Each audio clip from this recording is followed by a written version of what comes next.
بنی اسرائیل کا بھی ایسے ہی تھا نا، نعمتیں ملی نافرمانی، نعمتیں ملی نافرمانی۔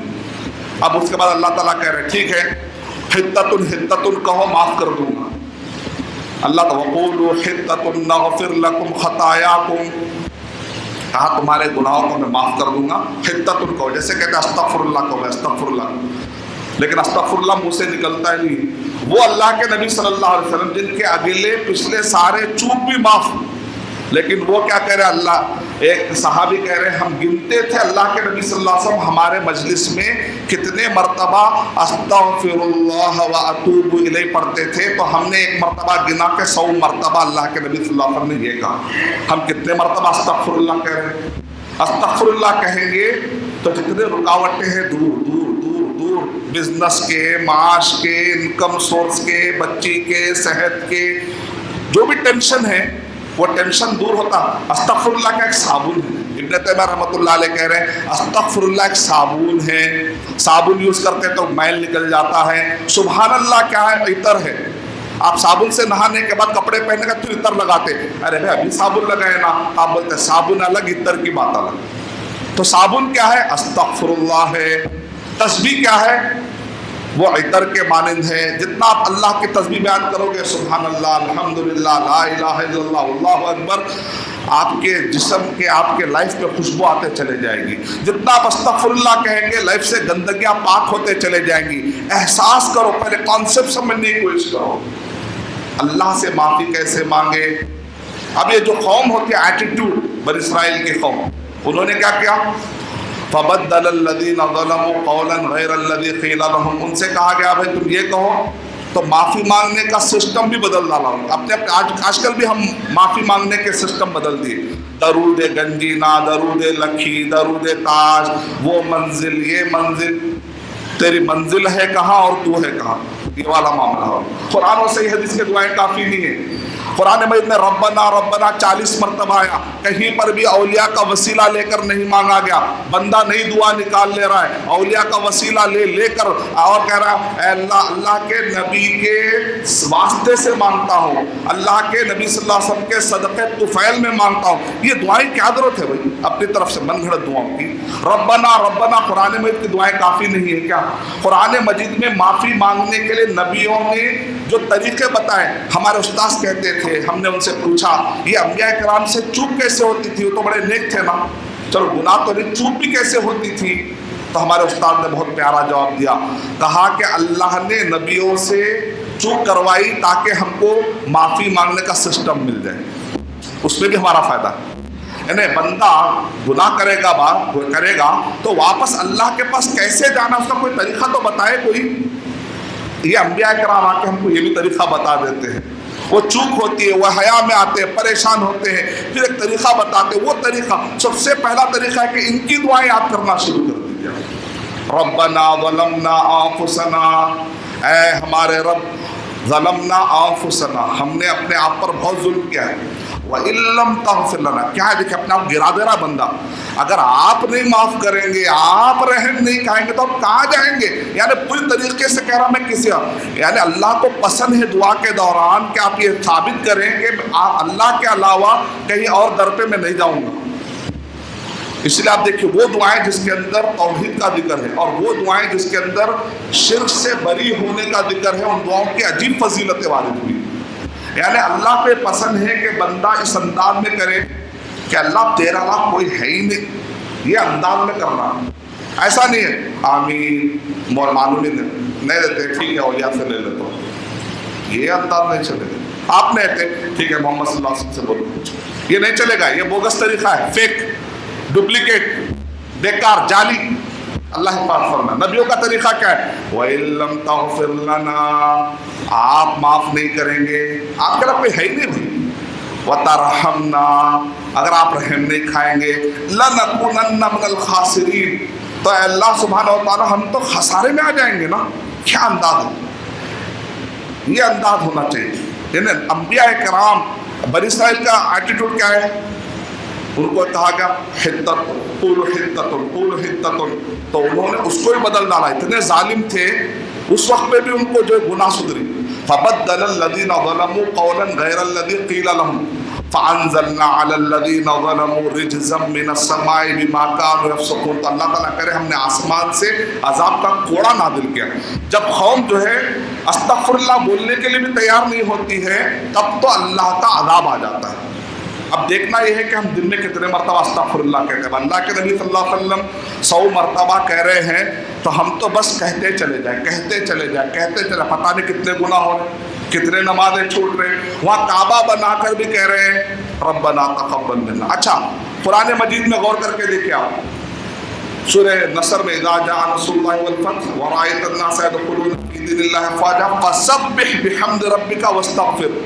فتح آ گئی, نصرت آ گئی تو خوش ہو جاؤ. نہیں کہہ رہے اے اللہ کے نبی صلی اللہ علیہ وسلم تسبیح بیان کرو اور استغفر اللہ کو. حضرت عائشہ رضی اللہ تعالیٰ عنہ کہتے ہیں کہ اللہ کے نبی صلی اللہ علیہ وسلم بار بار سبحان اللہ اور سبحانک اللہم و بحمدک استغفرک, تسبیح اور استغفار خوب بڑھا دیے فتح مکہ کے بعد. تو پوچھا گیا کہ اللہ کے نبی صلی اللہ علیہ وسلم فتح مکہ کے بعد آپ نے تو تسبیح اور استغفار اور بڑھا دیا. کہا کہ مجھے قرآن مجید میں اللہ نے حکم دیا, قرآن مجید میں اللہ نے حکم دیا ہے.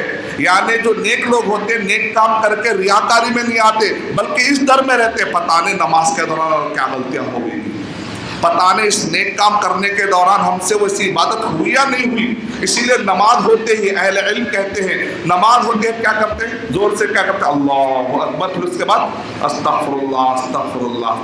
پتہ نہیں اللہ نماز تو پڑھ لی ہے, پتہ نہیں یہ نماز آپ کو پسند آئی کہ نہیں. نیک لوگ کا شعر, ہاں نماز پڑھ لیے نا, اب تم نماز نہیں پڑھے گی مطلب باہر نکل کے تم کیا وجہ روزہ نہیں ہے, مطلب میں تو روزہ ہوں. یہ لوگوں کو بتانے کے لیے نہیں, عبادتیں لوگوں کو بتانے کے لیے نہیں, اللہ کو خوش کرنے کے لیے, اللہ کی طرف رجوع ہونے کا ذریعہ ہے, اللہ کے قریب ہونے کا ذریعہ ہے. مخلوقات کب تک تعریف کریں گے, تعریف کرنے والا بھی مر کے مٹی ہو جاتا ہے, اس کی تعریف کے پیچھے کیا پڑھنا, وہ اس کے پیچھے پڑھنا ہم کو جو حی اور قیوم ہے, جو ہمیں دے سکتا ہے جنت, جو ہمیں جہنم میں بھی ڈال سکتا ہے, اس سے بچنے کی کوشش کرنا ہے, اس کے لیے کرنا ہے پوری چیزیں. یہ تصور یہ دیکھیں ہم کو مل رہا ہے سورہ بقرہ میں غور کرنے سے. پھر آگے کیا کیا انہوں نے جانتے ہیں, نبیوں کو قتل کر دیا, ایسے گناہ کرنے والے قوم, کتابوں کو بدل ڈالا, ایسی خطرناک قوم. تو اللہ تعالیٰ کہہ رہے ہیں کہ ہم نے بھی ان پر عذاب پر عذاب. کبھی جو ہے ان سے کہا گیا کہ تم بندر بن جاؤ, کبھی عذاب ملا فباؤ بغضب من اللہ, کبھی اللہ کا غضب نازل ہوا ان پر. اور اللہ سبحانہ و تعالیٰ کا ذالک بما عصوا وکانوا یعتدون, ان کے گناہوں کی وجہ سے اللہ تعالیٰ نے سرکشی کے عذاب نازل کیے. یعنی ایک آدمی گناہ کرنے کے بعد ایسا ایٹیٹیوڈ بنا لیتا ہے کہ استغفر اللہ اس کی زندگی میں نہیں ہے, معافی مانگنے کا سسٹم نہیں ہے, گناہ پر گناہ کرتے جائے, اس کو لاؤبالی پن جس کو کہتے ہیں. یہ ابلیس کا راستہ ہے, یہ بنی اسرائیل کے نافرمانوں کا راستہ ہے. اور آخری میں پورا سورہ ختم ہو رہا ہے. یعنی سورہ بقرہ کیا ہے خلاصہ اگر غور کر کے دیکھیں, غلطیاں ہی غلطیاں, حیا ہی حیا, ایٹیٹیوڈ ہی ایٹیٹیوڈ, واپس رجوع ہونے کا طریقہ. اب دیکھنا ہے کہ ہم کون سے راستے پر جا رہے ہیں. سورہ بقرہ پڑھ لینے کے بعد اب قرآن مجید پڑھنے سے ہمیں الگ الگ قسم کی دعائیں ملتی ہیں. آدم علیہ السلام کی دعا میں نے آپ کو بتا دی, ربنا ظلمنا انفسنا وان لم تغفر لنا وترحمنا لنکونن من الخاسرین. سلیمان علیہ السلام کی دعا بڑی زبردست ہے. کیا کر رہے ہیں معلوم, سلیمان علیہ السلام علماء کہتے ہیں اگر تم کو کچھ مانگنا ہے, مانگنے سے پہلے ذرا شرم کرو, پرانے گناہوں کو ذرا معافی مانگ کے مانگو. ایسا نہیں ہے کہ ہم بہت نیک ہیں نا دیو, یہ کوئی طریقہ نہیں. ہو سکتا کچھ گناہ ہو گئے ہوں گے جس کی وجہ سے رکاوٹ ہو رہی ہوگی, کیونکہ جب گناہ ہوتا ہے تو رکاوٹ بن جاتی ہے. جیسے ہی بندہ کوئی گناہ کرتا ہے تو اللہ تعالیٰ فرشتوں سے کہتے ہیں اس کی انکم سورس بند کر دو. آپ جب بھی کوئی غور کر کے دیکھ لیجیے, کوئی بھی ایسا بڑا گناہ, غیبت, چغلخوری, فحاشی, سود, رشوت, کوئی بھی بڑا گناہ لائف میں ہوگا, غور کر کے دیکھ لیجیے اس ایک مہینے یا قریب میں کہیں نہ کہیں کوئی انکم سورس بند ہو جائے گا. اللہ بچائے. یعنی ڈائریکٹ خبر میں نہیں, دنیا میں بھی اس کے ایفیکٹس ہونا شروع ہو جاتے ہیں. ایک نوجوان نے کہا میں گناہ کر رہا تھا ارشد بھائی, لیکن آپ کا بیان سن کے میں بدل گیا, کیونکہ میں سمجھ رہا تھا خبر میں ملتے نا, جب تک دیکھیں گے, ابھی تو چلنے دو لائف. لیکن آپ بیان میں بولے دنیا میں بھی ایفیکٹ شروع ہو جاتے, میں بولا جان دو اچھی نہیں لگی. بہتر ہے اللہ کو منا لو, یہ نعمتیں نعمتیں ہو جائیں گی انشاءاللہ, نعمتیں ہی نعمتیں. اب کیا کرنا ہے, پہلے دعا کیسے مانگنا ہے, الحمدللہ رب العالمین پھر اس کے بعد درود. سب سے بہترین درود کو ہوتا ہے جو درود ابراہیمی نماز میں پڑھا جاتا ہے.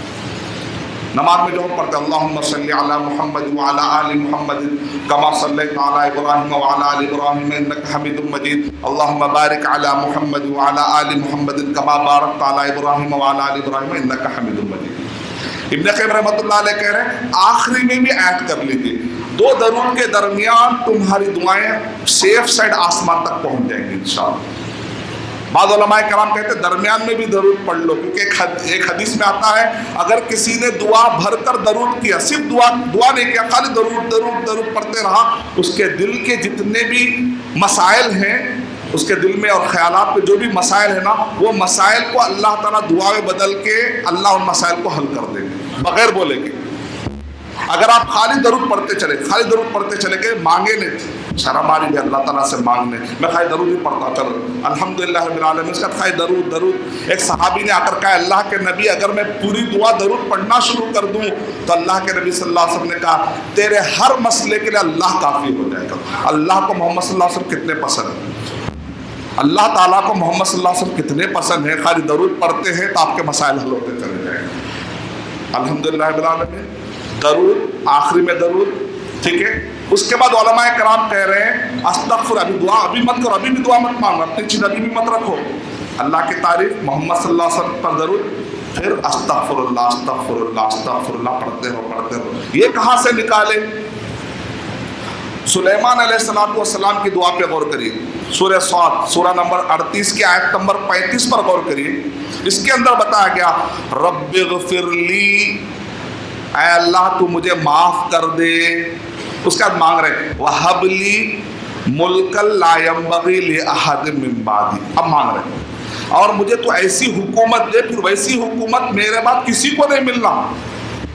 عجیب دعا ہے نہیں؟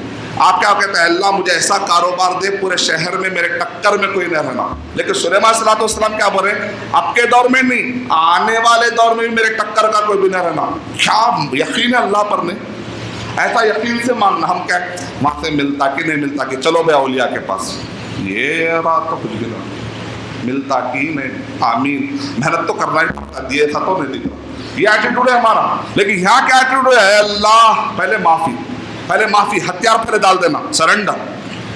میں جو کرا تیرا بندہ ہے، معاف کر دے. اب میں کچھ مانگنا، اب منگنا بھی ہے بندے کو کچھ. پہلے گناہ معافی بھی کرانا ہے، پھر منگنا بھی ہے. اب اتنا بے غیرت ہے کہ معافی مانگ ہی نہیں رہا، یہ دیو. اچھا دیتے بھائی اللہ تعالیٰ، وہ تو بغیر مانگے، تم جب ماں کے پیٹ میں تھے نا، بغیر مانگے 9 مہینے اللہ دے دیے. اللہ کے رحیم اور رحمان کے بارے میں زیادہ مت سوچو. بغیر مانگے وہ تم کو 9 مہینے کھلا ڈالا پیٹ میں.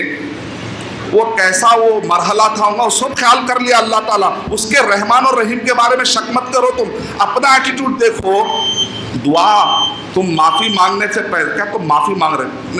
سلیمان صلی اللہ علیہ وسلم کہہ رہے ربی حب لی، پہلے کہ رب اغفر لی وہب لی، اے اللہ تو مجھے معاف فرما دے اور تو مجھے ایسی بادشاہت دے کہ میرے بعد بھی ایسی بادشاہت کسی کو نہ ملے. ایک مرتبہ اللہ کے نبی صلی اللہ علیہ وسلم جن کو پکڑ کے ایسا گلا متے تو اس کا لعاب جو ہاتھ پہ پڑا تھا، اللہ کے نبی صلی اللہ علیہ وسلم نے کہا اس کا لعاب ٹھنڈا تھا. لیکن مجھے خیال آیا سلیمان علیہ السلام نے دعا کی تھی کہ اللہ میرے بعد ایسی حکومت کسی کو نہ ملے. کہا کہ چل تجھے آزاد کرتا ہوں، تجھ پر تو حکومت ملی تھی سلیمان علیہ السلام کو، تو میں نے چھوڑ دیا، ورنہ میرا آیا تھا کہ اس کو باندھ کے رکھوں. آج کئی لوگ کہتے ہیں جنوں کو بوتل میں ڈال کے رکھا ہوں. یہ حدیث پڑھو، یہ سب غلط طریقے چھوڑو. ڈراتے لوگ کو جنوں میرے پاس اتنے جن ہیں، میں اتنے جن کو باندھ کر رکھا ہوں. جائز نہیں ایسا رکھنا، ان سے استفادہ کرنا جائز نہیں. اللہ حفاظت فرمائے. اس کا کرے وہاب اللہ تعالیٰ نے دی کہ نہیں دی، دعا دی. ہاں طریقہ بتایا جا رہا. تو اس لیے علماء کرام کہتے ہیں طریقہ یہ ہے کہ آپ دعا ہاتھ اٹھائیں، ایسا آپ کے ہاتھ مونڈے کے برابر رہیں. شیخ ابن عثیمین رحمۃ اللہ علیہ کہتے ہیں ایسا دعا مانگنا عرب میں کبھی بھی ہم نے نہیں سیکھا.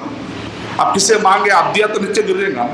مانگنا مطلب ہاتھ ملانا ہی ہے. اس کے علاوہ عرب میں ہم کو مانگنے کا اور اس کے علاوہ کوئی تصور نہیں آتا عربی زبان میں. اور یہ ایسا بھی نارمل طریقہ یہ نارمل. بہت زیادہ تکلیف میں ہے اتنا، بارش کے بھی تکلیف ہے، بارش نہیں ہے اتنا کہ بغل دکھ جائے. یہ 3 طریقے، اس کے علاوہ کوئی اور طریقہ ہمیں نہیں ملا. 3 طریقے. الحمدللہ، اس کے بعد درود، اس کے بعد استغفراللہ خوب پڑھنا، اس کے بعد دعائیں کرنا ہے۔ اب اس سے دعائیں کہتے ہیں تو توبہ کرنے کا طریقہ 5 چیزیں اپنے اندر ہونی چاہیے۔ پہلی چیز یہ ہے کہ آدمی احساس کرے کہ مجھ سے کیا غلطی ہوئی۔ دوسرا ہے جو گناہ ہے وہ گناہ کو نکالے، وہ گناہ بھی چل رہا ہے استغفراللہ بھی چل رہا ہے، استغفراللہ بھی چل رہا ہے، وہ سود کا مکان بھی ہے، وہ رشوت بھی چل رہا ہے، وہ فحاشی بھی چل رہی ہے۔ پہلے وہ برائی دماغ سے نکالنا، وہ گناہ کے قریب نہیں جا رہا۔ اس کے بعد جو ہوا ہے اس کے اوپر احساس ہونا کہ اے اللہ مجھ سے واقعی غلطی ہوئی، احساس ہونا ہے۔ خالص اللہ کے لیے کرنا، کسی کے ڈر سے نہیں، کسی کو دکھانے کے لیے نہیں، ارے ان کو دکھانے نہیں، بیوی کو دکھانے، شوہر کو دکھانے، بھائی کو دکھانے، نہیں، خالص اللہ کے لیے ہونا ہے۔ اس کی طرف واپس نہیں آؤں گا بول کر دماغ میں پکا ارادہ کرنا ہے، اور اس کے بعد اللہ سبحانہ تعالیٰ گڑ گڑا کر جو دعائیں طریقے ثابت ہیں ان سے مانگنا، نئے من گھڑت طریقے نکال کر نہیں۔ جو دعائیں ہیں، سب سے بہترین دعا سید الاستغفار، اللہم انت ربی لا الہ الا انت خلقتنی، اے اللہ تو میرا رب ہے، لا الہ الا انت خلقتنی، تو ہی نے تو مجھے پیدا کیا۔ دیکھیں بندہ کیا کرا، پہلے اعتراف کرا، وَأَنَا عَبْدُكَ، میں تیرا بندہ ہوں، وَأَنَا عَلَىٰ عَهْدِكَ، میں تیرے وعدے پر قائم ہوں۔ کیا کہہ رہا ہے؟ لا الہ الا انت، اللہم انت ربی لا الہ الا انت خلقتنی وانا عبدک وانا علی عہدک ووعدک، تیرے وعدے پر قائم ہوں، مستطعت اعوذ بک۔ اب ابھی تک اللہ کی تعریف کر رہا تھا بندہ، اللہ تعالیٰ اس میں معافی مانگنے کا طریقہ بتا رہے ہیں۔ یہ سید الاستغفار کہتے ہیں، استغفر اللہ کہنے کے طریقے، رب اغفر لی بھی پڑھ سکتے ہیں، استغفر اللہ ہی پڑھ سکتے ہیں آپ، استغفر اللہ الذی لا الہ الا هو الحی القیوم واتوب الیہ پڑھیں گے، جنگ سے بھی بھاگ کے آگے تو وہ گناہ بھی معاف ہو جائے گا، اتنا بڑا گناہ بھی معاف ہو جائے گا۔ بہت طریقے ہیں، ربنا ظلمنا انفسنا وان لم تغفر لنا وترحمنا لنکونن من الخاسرین، رب اغفر لی وارحمنی واجبرنی وارفعنی واہدنی وعافنی وارزقنی۔ بہت راستے ہیں، التحیات میں پڑھتے آپ اللہم انی ظلمت نفسی ظلما کثیرا ولا یغفر الذنوب الا انت۔ بہت راستے ہیں، بہت طریقے ہیں معافی مانگنے کے۔ ربنا اننا سمعنا منادی ینادی للایمان ان آمنوا بربکم فآمنا ربنا فاغفر لنا ذنوبنا وکفر عنا سیئاتنا وتوفنا مع الابرار ربنا وآتنا ما وعدتنا على رسلك ولا تخزنا یوم القیامہ انک لا تخلف المیعاد۔ یہ بھی ایک طریقہ ہے، لیکن پورے طریقوں میں سید الاستغفار کیا ہے، یہ دعا ہے۔ کیوں؟ اس لیے کہ اس کے اندر اللہ تعالیٰ نے بندے کو اللہ سے کیسے معافی مانگنا ہے وہ بھی سکھا دیا۔ کیسا کا معافی مانگنا ہے؟ پہلے اللہ کی عظمت بیان کرنا، اس کے بعد آہستہ سے اپنے گناہ رکھ دینا۔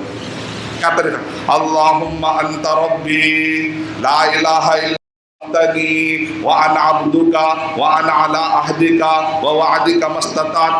اس کے بعد بندہ آہستہ، اعوذ بک من شر ما صنعت، میں تیری پناہ میں آنا چاہتا ہوں جو کچھ بھی میں نے برا کیا ہے۔ اعوذ بک من شر ما صنعت ابوء لک بنعمتک، تیری نعمت کو احساس کرتے میں واپس لوٹنا چاہتا ہوں، گناہ سے دور ہو گیا تھا نا۔ ابوء لک بنعمتک علی وابوء لک بذنبی، اب میرے گناہ لے کے تیرے دربار میں آ رہا ہوں، فاغفر لی، آ گیا مطلب پر بندہ، معاف کر دے، فاغفر لی فانہ لا یغفر الذنوب الا انت، تیرے علاوہ کوئی ہے ہی نہیں معاف کرنے والا۔ ڈال دے پورا ہتھیار، نکل آئے گی اللہ کے پاس سے رحمتیں، برکتیں تیری زندگی میں۔ میں اللہ تعالیٰ سے دعا کرتا ہوں کہ اللہ سبحانہ و تعالیٰ مجھے اور آپ سب کو اللہ سبحانہ و تعالیٰ کے تعلیمات کا احترام کرنے والا بنائے، گناہوں کی زندگی سے دور ہو کر اللہ کے فرما برداری والی زندگی میں آنے کے اللہ توفیق عطا فرمائے۔ آمین وآخر دعوانا۔